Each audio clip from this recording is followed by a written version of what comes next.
Hello everyone, मेरा नाम शिवांग है और आज हम बात करने वाले हैं एक नए बिज़नेस के बारे में जो कि है म्यूज़िक क्लास का बिज़नेस।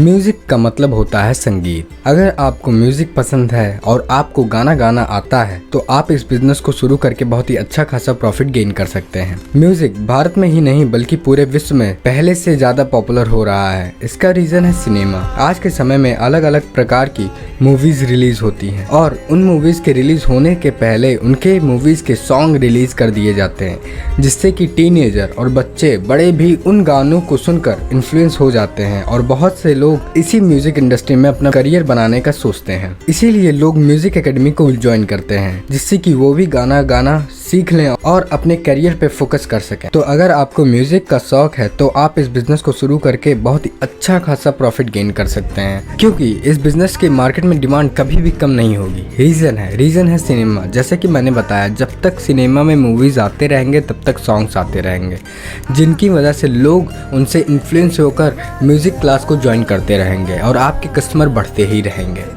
ठीक है ना। तो इसकी मार्केट में डिमांड कभी भी खत्म नहीं होने वाली है। इस बिजनेस को शुरू करने से पहले आपको अपने निश को डिसाइड करना होगा। निश मतलब कि आप अपने बच्चों को क्या सिखाने वाले हो। अगर आपको गाना गाना अच्छा लगता है और सिंगिंग आपका पैशन है तो आप अपने बच्चों को सिंगिंग सिखाइए।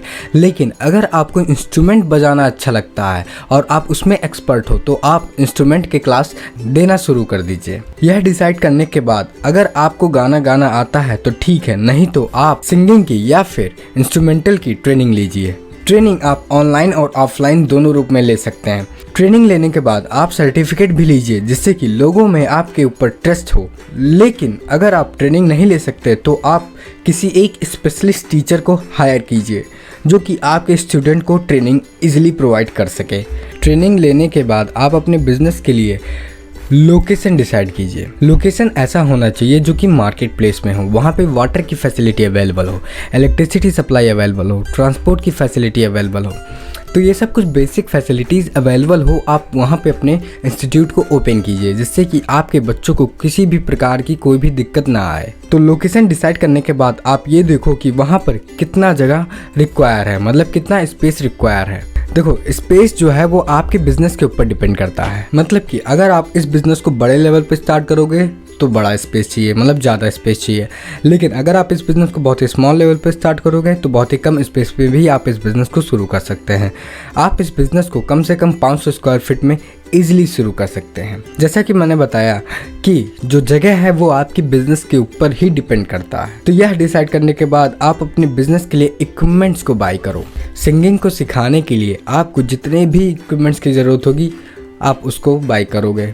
ठीक है ना। लाइटिंग सेटअप अलग से, इंटीरियर और एक्सटीरियर को डिज़ाइन करवाओ म्यूज़िक के रिलेटेड से, जिससे कि आपके जो बच्चे हैं उनको फील आ सके कि वो एक म्यूज़िक क्लास के इन्वायरमेंट में बैठे हैं। ठीक है ना।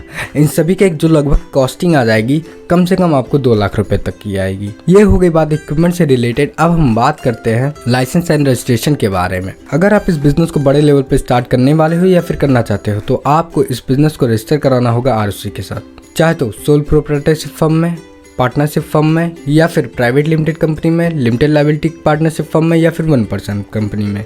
इन 5 में से आप किसी एक में भी अपने बिजनेस को रजिस्टर कराकर इस बिज़नेस को स्टार्ट कर सकते हो।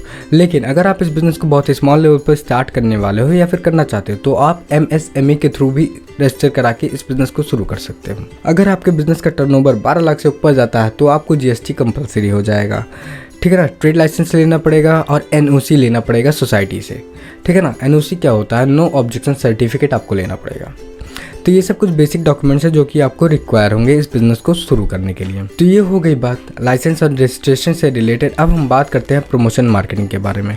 आप अपने बिजनेस की प्रमोशन मार्केटिंग कैसे करोगे। देखो, शुरुआत में आप अपने बिजनेस की विजिटिंग कार्ड और पैम्पलेट को छपवाकर आप अपने लोकल एरिया में डिस्ट्रीब्यूट करवाइए। डिजिटल मार्केटिंग करवाइए।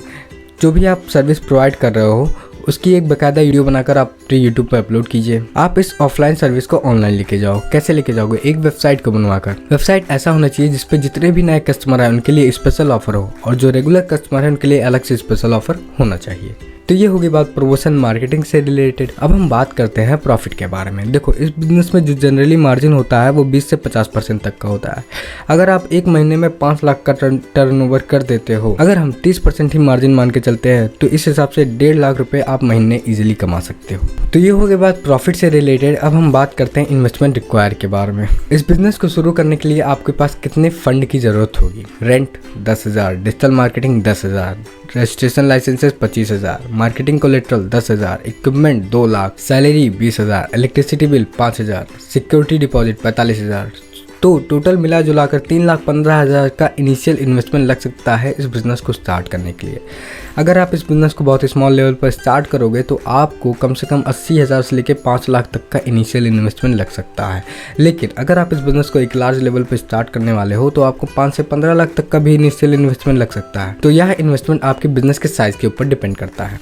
So thank you everyone. अगर आपको ये वीडियो पसंद आता है तो इस वीडियो को लाइक कीजिए। अगर आप हमारे चैनल पर नए हैं तो इस चैनल को सब्सक्राइब कीजिए। सो थैंक यू, धन्यवाद, हैव अ गुड डे।